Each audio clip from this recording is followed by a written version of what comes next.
kuulama meie esimest kergprogrammeerimise ehk low-code teemalist podcasti.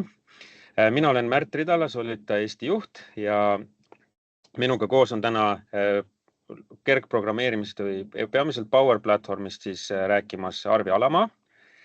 Tere! Ja Kristjan Kalve. Tervist!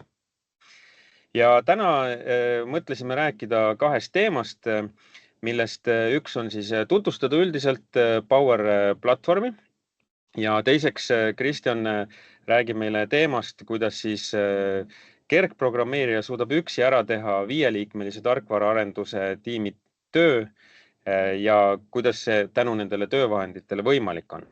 Ja me loodame, et see annab teile hea ülevaate sellest ja meie edaspidised podcastid ka toetavad seda, et kuidas on siis võimalik lihtsalt digitaliseerida, kasutades siis tänapäevaseid tarkvaraarendusvahendeid. Aga alustaks siis sellisest üldisest ülevaatest või kirjeldusest, et mis siis Power Apps ja Power Platform endast sisaldab ja mida sellega teha saab. Et Arvi, äkki sa räägid natuke sellest?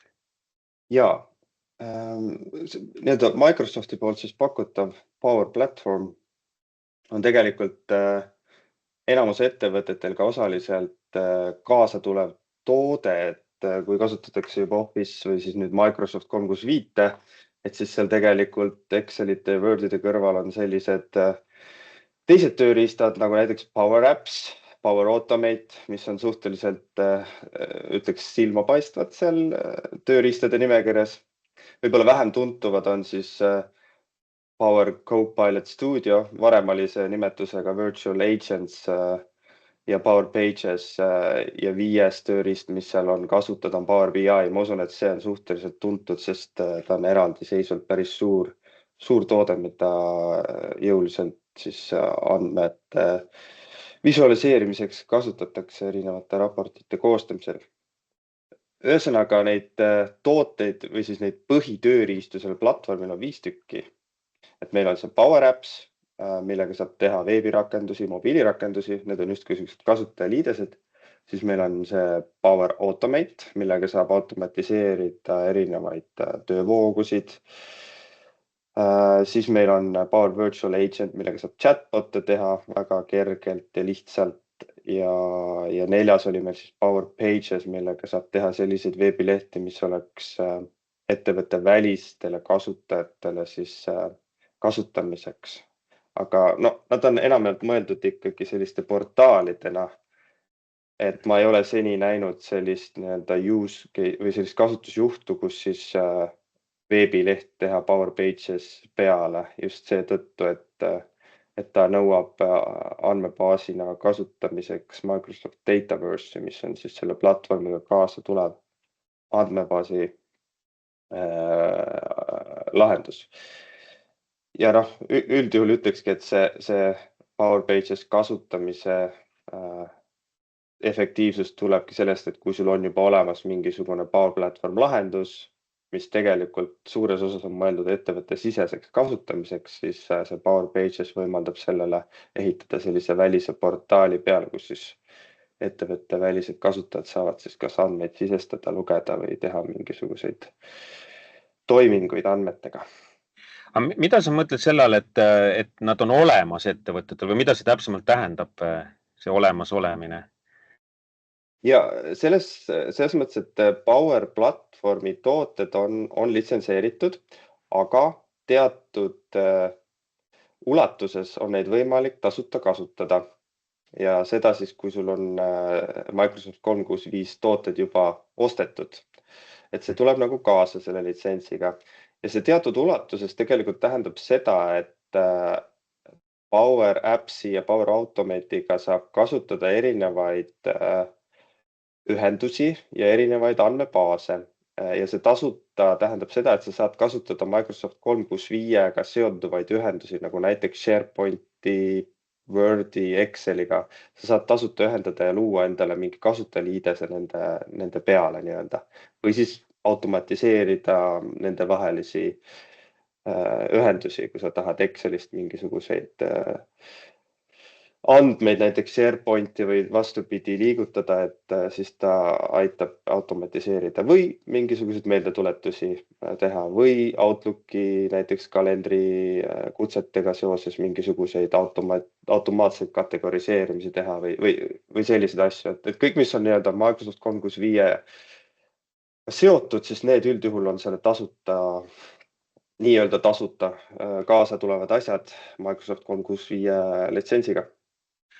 aga äkki sa mõne näite oskad tuua, et noh, et Solita Eestis on ka 42 töötajat, meil on olemas Office 365 ja noh, kas me saaks või mis oleks näiteks mõni rakendus või asi, kuidas me saaks mingi kasuliku asja teha, ilma et peaks üldse juurde maksma litsentside eest Power Platformil näiteks?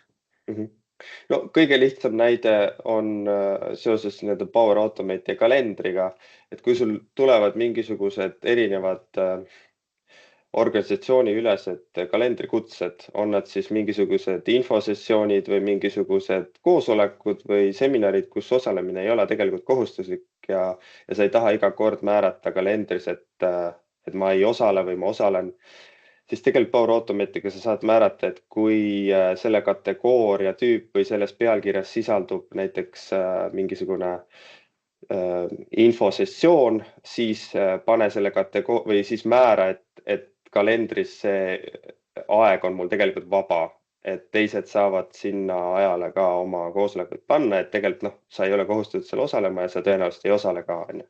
Et sa ei pea seda ise siis määrama, et ta teeb seda automaatselt. See on kõige lihtsam näide võib-olla. On niimoodi, et iga töötaja ise saab teha selliseid väikseid automatiseerimise nippe, et enda tööd. Aga kuidas see on mõeldud siis, et kas see ongi nii, et pigem nagu igaüks peaks tegema midagi või on ikkagi keegi, ma ei tea, IT-spetsialist või arendaja, mis ta nimi oli siis, kodanik arendaja või citizen developer? Jah, kodanik arendaja on vist eestikeelne otsetõlge tõesti. Ja seda saab teha igaüks ise. Aga kui tehakse, Power Platformiga erinevad keskkonnad ja see default ehk siis vaikimisi keskkond on kõigile jagamiseks. Ja kui keegi seal midagi teeb ja jagab, siis tegelikult on võimalik neid taaskasutada, et kui keegi on mingi huvitava ja kasuliku töövoo endale valmis treinud, siis on võimalik teistel seda kasutada.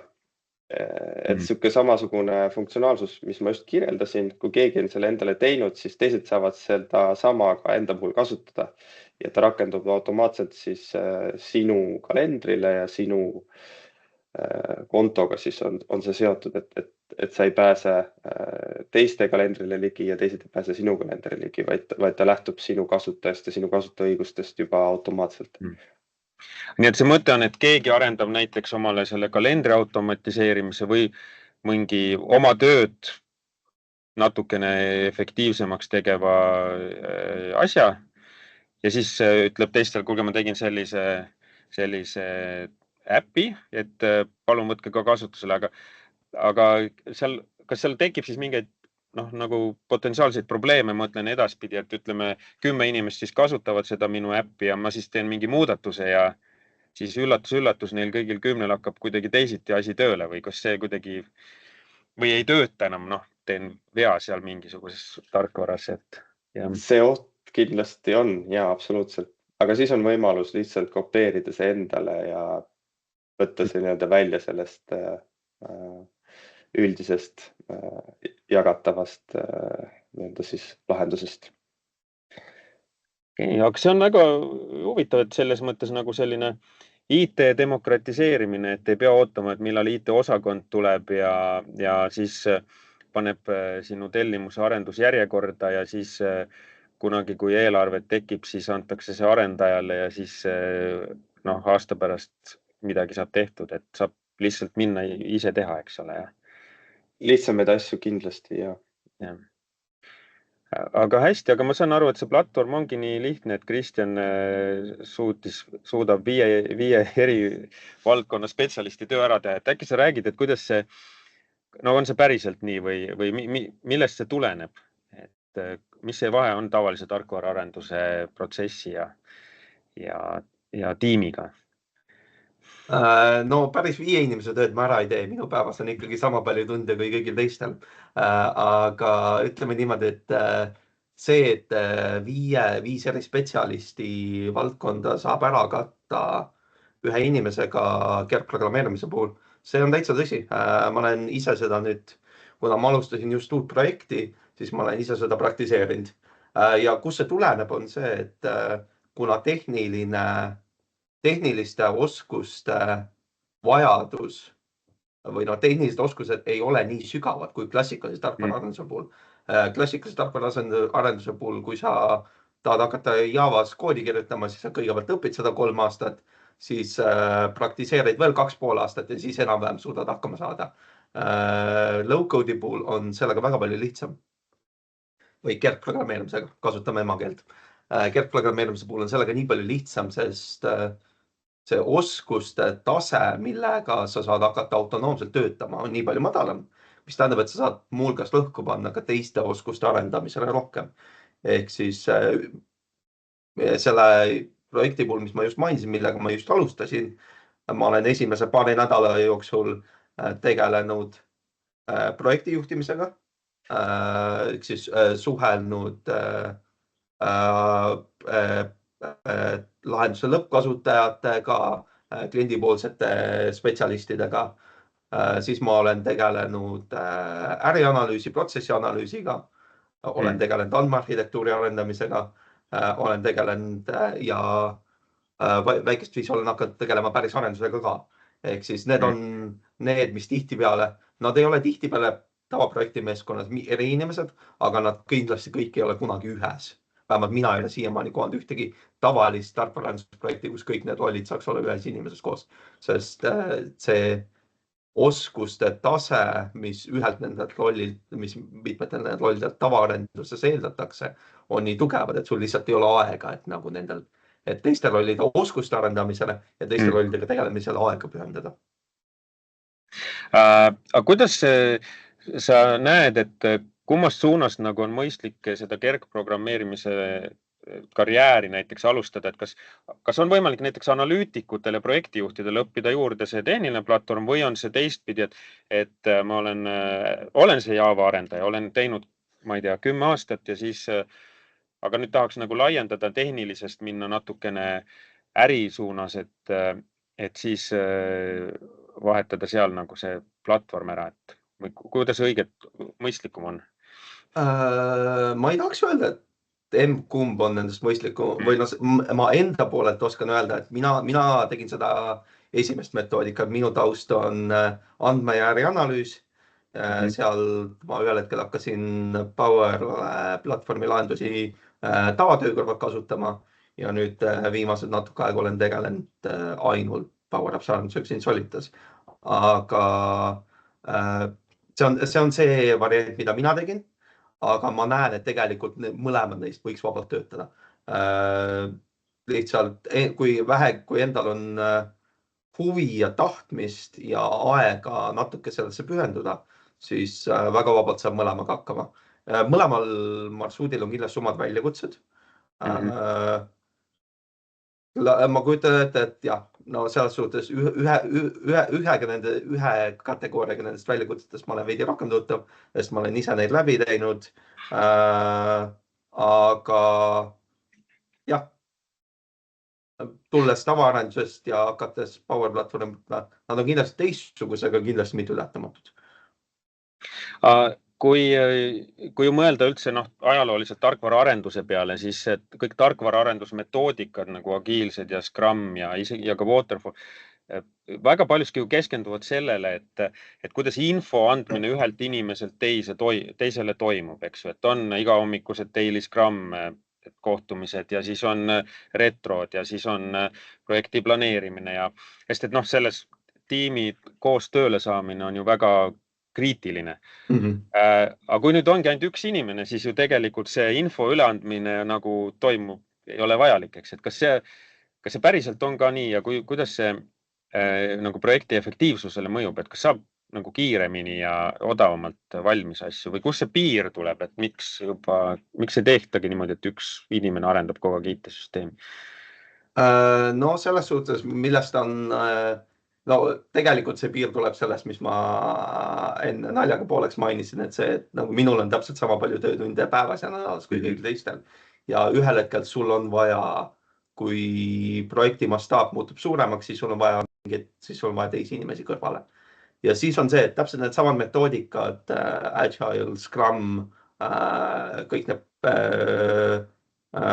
projektihaldusmetoodikad, kõik need töötavad täpselt samamoodi kärgprogrammeerimise puhul ka. Nad on lihtsalt metoodikad. Nende rakendus võib natuke muutuda, sest su projektitiimi struktuur on vältimatult natuke teine, sest tõenäoliselt, sest väga võimalik, et ta on välja kasvanud orgaaniliselt, mis tähendab, et sul on üks inimene, kes täidab 3-4 funktsiooni, üks inimene, kes tegeleb ainult ühe asjaga ja nii edasi ja nii edasi. Ehk siis sa võib-olla pead neid natuke mugandama, aga metoodikatena nad endiselt töötavad. Seal minu arvates on ka see, et kui sa oled üks inimene mitmes rollis, siis jah, see nii-öelda info edastamine jääb selles mõttes ära väikeste projektide puhul, et kui sa oled ärianalüüsi teed, siis sul on see info juba olemas ja siis sa lähed selle sama info pealt juba arendama ka ja pärast testi tegema ja vahepeal suhtled tegelikult nii-öelda projektijuhi rollis kliendiga ka, et kui sa oled üks inimene kõigis rollides, siis tegelikult nende väiksemate projektide puhul ei olegi vaja neid metoodikaid nii rangelt nii-öelda järgida, et piisab täiesti iganädalasest koosolekust kliendiga ja see on täiesti efektiivne ja toimiv lahendus. See muuhulgas väldib ka informatsiooni kadu kommunikatsioonis. Kuigi nagu need metoodikad on olemas ja nad on disainitud selleks, et võimalikult vähe infot läheks vahepeal kaduma, siis vältimatult inimeste vahelises suhtluses infot läheb ikkagi kaduma. Ja mida vähem sul on neid vaheastmeid seal, seda väiksem on see informatsiooni kadu. Ja kui sa suudad neist üldse lahti saada, siis see tähendab, et sul on kogu informatsioon on olemas. No sellega käivad kaasa oma väljakutsed on see, et mitme inimesega projektis on näiteks dokumentatsiooni loomine, käib tihtipeale asjaga rohkem kaasa ja asjaga on automaatsem, sest sul on dokumentatsiooni vaja, et nagu erinevad projektitiimi liikmed saaksid oma tööd teha. Ühe inimesega töötades dokumentatsiooni vajadus ei ole nii vältimatu, aga no tegelikult me teame, et igasugusest tarkvarandusprojektis dokumentatsioon on tegelikult hädavajalik. Ehk siis ta tundub natuke veider kirjutada dokumentatsiooni, kui sa oled ainuke, kellel seda tõenäoliselt nagu vaja on, aga see on jälle selles võtmes, et hetkel tõesti, aga kunagi tulevikus mitte. Just. Olgu, aga suured tänud kuulamast ja loodetavasti suutsime natuke teid inspireerida kergprogrammeerimise ka lähemalt tutvumise osas ja kohtumiseni siis järgmisel korral. Kohtumiseni. Nägemist.